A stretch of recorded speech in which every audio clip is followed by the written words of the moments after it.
Greetings, gentlemen and ladies. I'm the Crypto Game Snob, and today we're taking a look at some of the prices on God's Unchained NFT cards. And, well, have you ever seen a Demogorgon below $1,000? Well, I'm looking at one here. I'm looking at several below $1,000. Why is that? Well, that's probably because Ethereum is dipping here at the moment, 2,500 for Ethereum. We haven't seen it much below 3,000 in quite a while. Well, actually, I guess we have.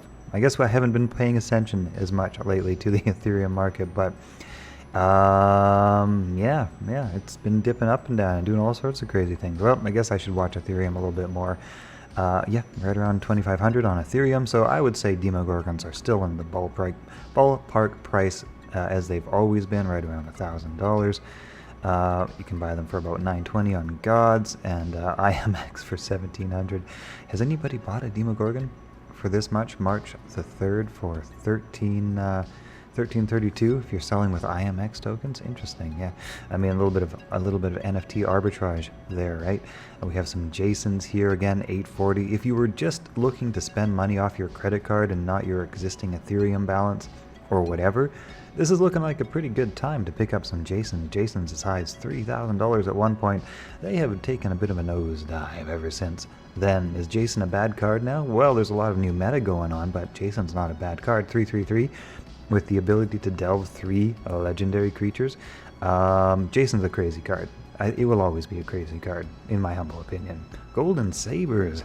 These are also looking like they're down quite a bit. Again, as high as 450. And we're looking at some Ethereum marketplace dip. Same on Pyramid Warden. It does, look like prices are falling on the Wardens as well. This is up as high as $500 for a while.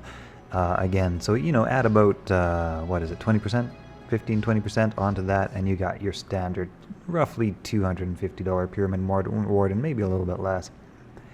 Yeah. Anyway, got some That Which Aches, some Palace's Wands actually selling pretty high. Wow, Palace's Wands are selling quite high. I guess, well, what's popular in the meta these days? Is it magic, possibly? Yes, I think it is. So, yeah, Palace Wand is, well, quite high up there. Quite high up there indeed.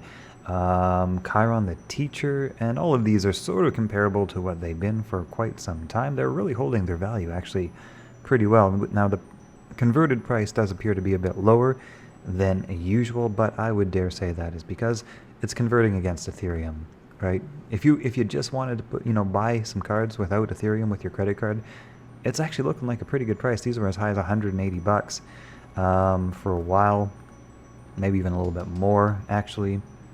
So yeah, we got some interesting things going on, that's for sure. What's going on? Let's take a look at Divine Order, see what the top selling stuff there is. Monolith of Storms, and we got some golden Monolith of Storms. You know what? Let's just take a look at Meteorite. What's that's weird.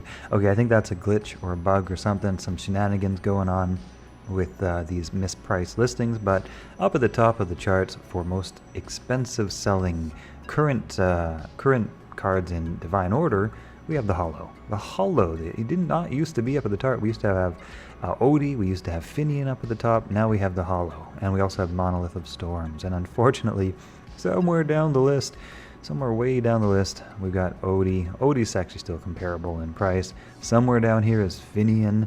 Somewhere our formerly top priced Divine Order card is now way down the list. They might have nerfed Finian too much.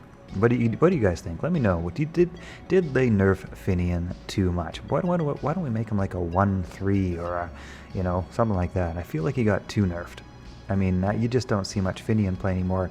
And you look at where he was, right around that $100 mark almost, and now we're all the way down to $17. That's a pretty clear indicator that the popularity of this card has absolutely plummeted. Is that a sign of an over nerf? Possibly.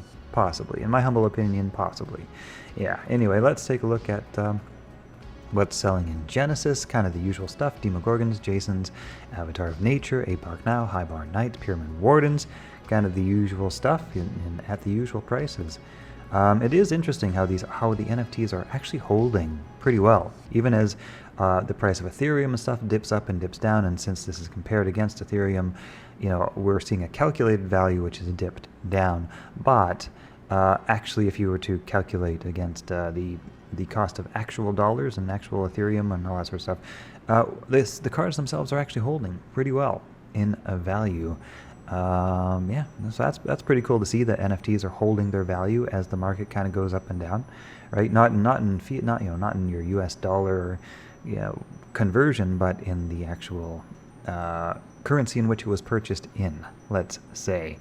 Palace is one of my favorite cards. You don't see much Palace played these days, but $76 for Palace is very nice. Chiron the Teachers, and Palace's Wand. There we go. All right, what else have we got? I think that's it. Genesis Etherbots, yep.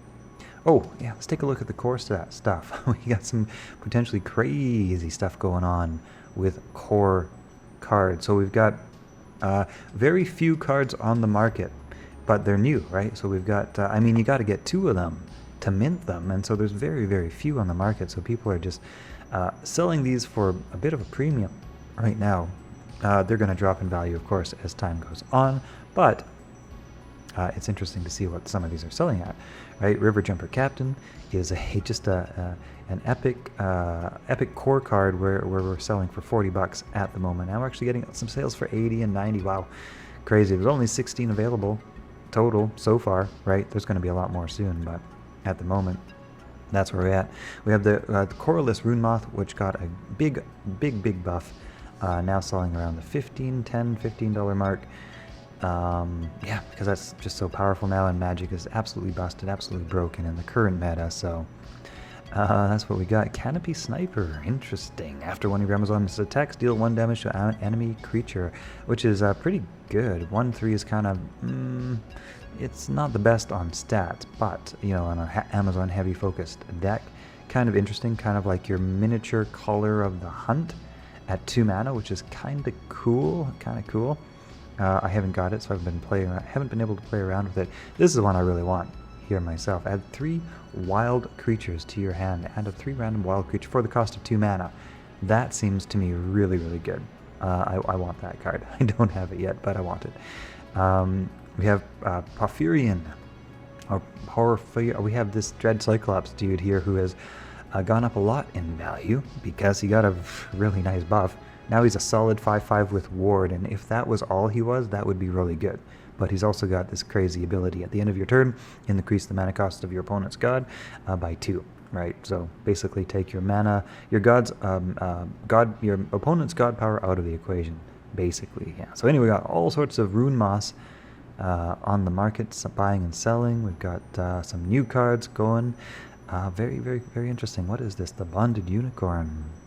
So that's new, I believe. Yeah, pretty sure. Give protected and ward to one of your other mystics. Interesting. So maybe some mystic deck combos coming up. Haven't really seen any, tried any, or played against any yet, but oh, good. another magic zap spell. That's definitely what Magic needs, is more. This is kind of a weird one, though. Deal 3 damage. I mean, Starshard Bolt does 4 damage for the same mana. Maybe Starshard Bolt can't hit face? I'm not sure what the difference is. Maybe it's just one more spell in Magic's ridiculous amount of zap spells, little board clear spells. Of course, Mana Garmer is really good now. 3/4 with a refresh 3 mana. If this sticks, that can swing games all by itself. That's a really, really good card. And then we have the Static Aetherbug. It's so cute. It's a ward 1/1. After you play a spell, deal 1 damage to a random enemy character. It sounds interesting, right? Anyway, that's it. We'll cut this video short here. Hope you guys have enjoyed this look at the market today. See you in the next video.